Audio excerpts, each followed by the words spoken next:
Friends, welcome to the channel. और ये अपनी हमने जो सीरीज एक शुरू करी थी, बेसिक थिंग्स ऑन मैथमेटिक्स में जो भी बेसिक चीज़ें होती हैं वो सारी चीज़ें इस सीरीज़ में हम डिस्कस करेंगे।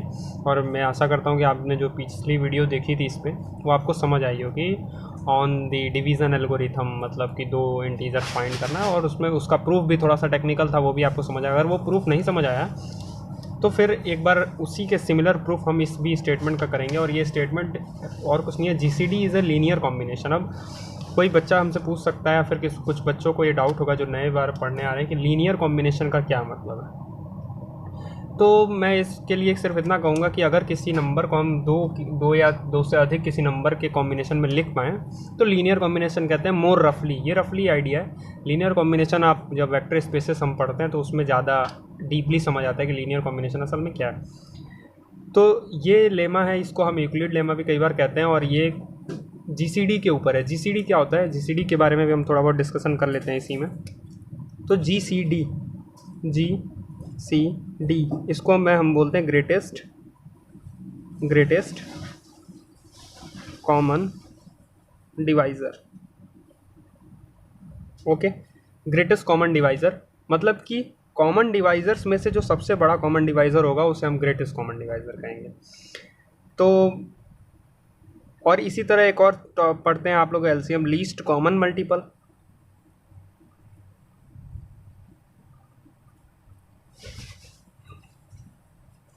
मतलब कि नंबर्स के मल्टीपल में जो सबसे छोटा होगा उसको एलसीएम बोलते हैं और जीसीडी बोलते हैं। इसके बीच का रिलेशन भी आप जानते हैं, product of the numbers equal to GCD multiply by LCM of that numbers.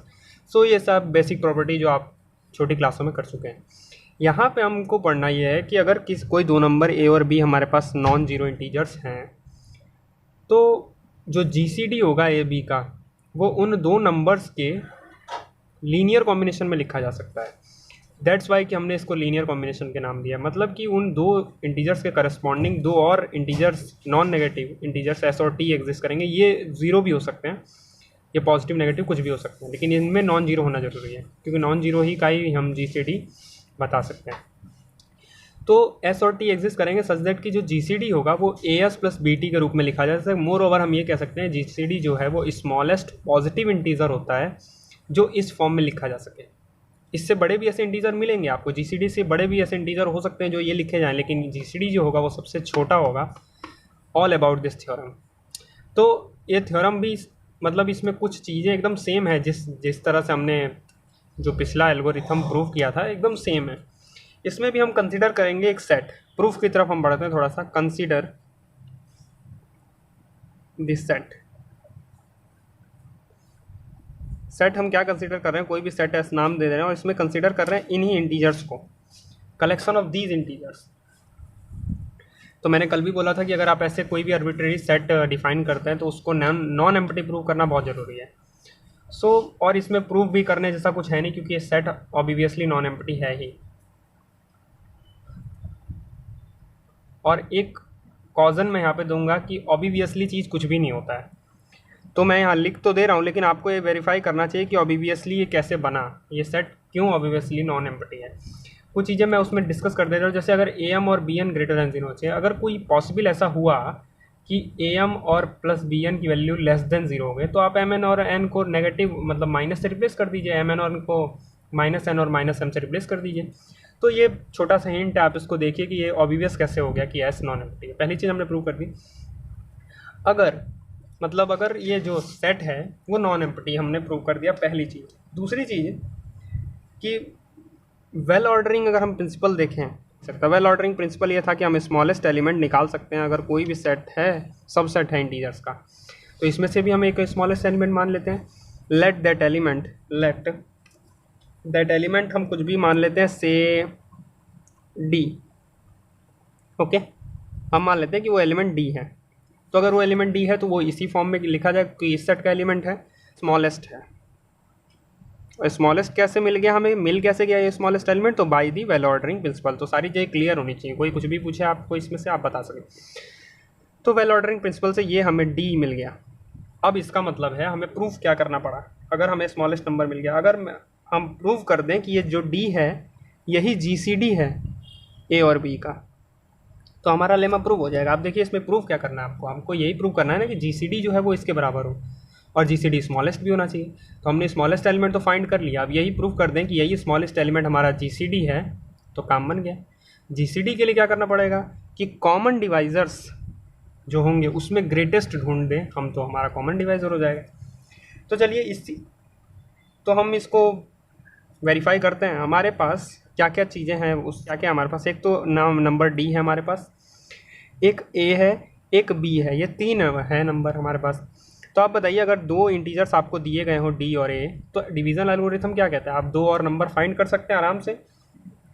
तो बाय डिवीज़न एल्गोरिथम हमारे पास 3 इंटीजर्स हैं ए, डी और बी, तो बाय डिवीज़न क्या है भाई, तो बाय डिवीज़न एल्गोरिथम ये कहता है कि ए को डी क्यू प्लस आर के फॉर्म में लिख सकते हैं, जहाँ पे जो आर होगा वो लेस देन डी होगा and greater than equal to 0 होगा। ये तो हमारा डिवीज़न एल्गोरिथम था।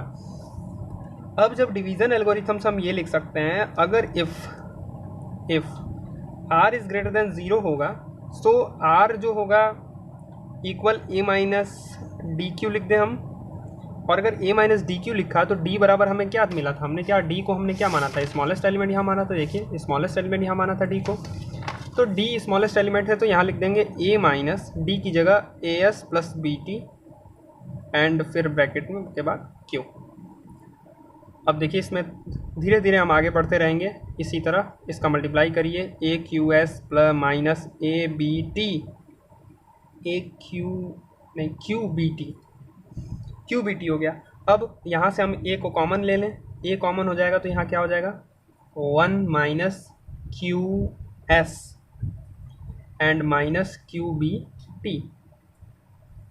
अब एक बात बताइए, ये जो चीज़ हो गई, मतलब मैं इसको एक बार और थोड़े अच्छे फॉर्म में लिख दे रहा हूँ ताकि आपको साफ साफ दिखे भी कि मैं क्यों इसको ऐसा बोल रहा हूँ। ये क्यू टी को एक में कर लेते हैं, माइनस क्यू टी को, और यहाँ बीच में प्लस लगा दो कोई दिक्कत नहीं, और बी को अलग कर दे। तो देखिए a s plus b t form में हो गया, जो कि बिलोंग कर गया एस में, मतलब कि आर ग्रेटर देन 0 में एस में बिलोंग कर गया, राइट। लेकिन ये कॉन्ट्राडिक्ट कर रहा है एक फैक्ट को, एक फैक्ट है जिसको एक कॉन्ट्राडिक्ट कर रहा है। वो फैक्ट क्या कॉन्ट्राडिक्शन में है कि जो r है वो d से छोटा है, लेकिन हमने d को पहले ही smallest element, well ordering principles की वजह से हमने d को स्मॉलेस्ट माना था, लेकिन हमको एक और एलिमेंट मिल गया जो फिर से इसमें बिलोंग कर रहा है, वो d से छोटा भी है। So this is the contradiction that the d is smallest element. तो ये कॉन्ट्राडिक्ट करेगा, इसका मतलब r ग्रेटर देन 0 नहीं होगा। इसी तरह से अगर ये नहीं हुआ तो ग्रेटर देन 0 तो है ही हमेशा, और ये होगा ही नहीं, तो इसका मतलब दूसरी कंडीशन यहाँ क्या बच गई, इक्वल की बच गई। सो r इक्वल 0, सो r इक्वल 0। अगर r इक्वल 0 हुआ तो देखिए यहाँ पे क्या हो जाएगा, a बराबर डी क्यू, जहाँ पे r क्या हो गया 0 हो गया। इसका मतलब क्या हो गया, d डिवाइड्स a, राइट है। यहाँ पे से हम ये लिख सकते हैं ना, d डिवाइड्स a। अब इसी तरह हम सेम, जिस तरह मैं यहाँ तक आया हूँ, इसी तरह सिमिलरली हम प्रूव कर सकते हैं। जब हमने a और d को लेके डिवीज़न एल्गोरिथम लगाया, तो b और d को भी लेके डिवीज़न एल्गोरिथम लगा देंगे, और वहाँ से हम पालेंगे कि d डिवाइड्स b।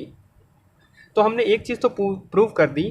क्या हमने प्रूव कर दिया है, हमने प्रूव ये कर दिया कि d is a common divisor.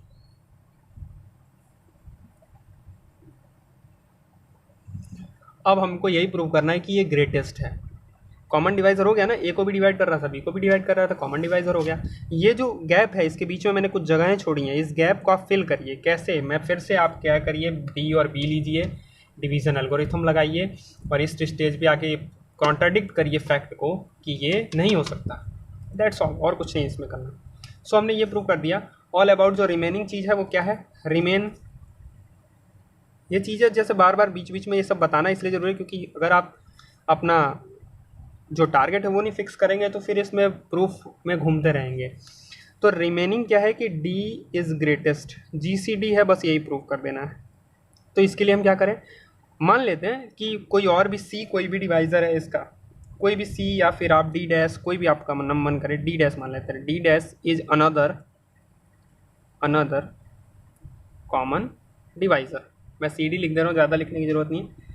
अगर D कोई दूसरा कॉमन डिवाइज़र हुआ तो हम उसको ऐसे लिख सकते, जो ए होगा वो डी डैश एच के बराबर लिख सकते हैं हम, और बी को भी हम डी डैश एच को समथिंग कुछ के यहाँ पे होगा।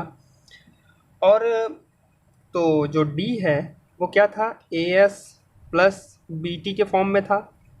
ए की जगह डी डैश ऑफ एच लिख दें इंटू एस, और प्लस बी की जगह डी डैश के इंटू टी कर दें।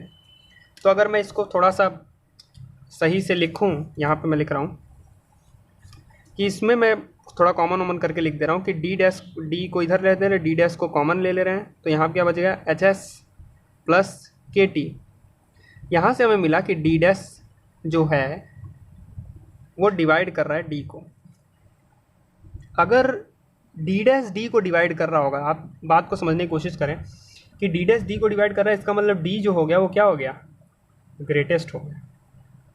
कैसे हो गया, आप समझने की बात क्या है कि डी इज़ ग्रेटेस्ट। हाउ, देखिए जब कोई भी हमने आर्बिट्रेरी दूसरा कॉमन डिवाइज़र लिया तो वो कॉमन डिवाइज़र डी को डिवाइड कर रहा है, इसका मतलब है कि ये छोटा ही होगा तभी ना बड़े वाले को डिवाइड कर रहा है। तो ये हमेशा हर कॉमन डिवाइज़र से बड़ा है, इसका मतलब ये क्या हो गया, जी सी डी हो गया। तो डी इक्वल टू हमने प्रूव कर दिया G C D of A and B, and this is all. ये हमारा जो प्रूफ है उसको पूरा करता है। तो एक झलक में हम फटाफट इस पूरे प्रूफ को एक बार और देख लेते हैं।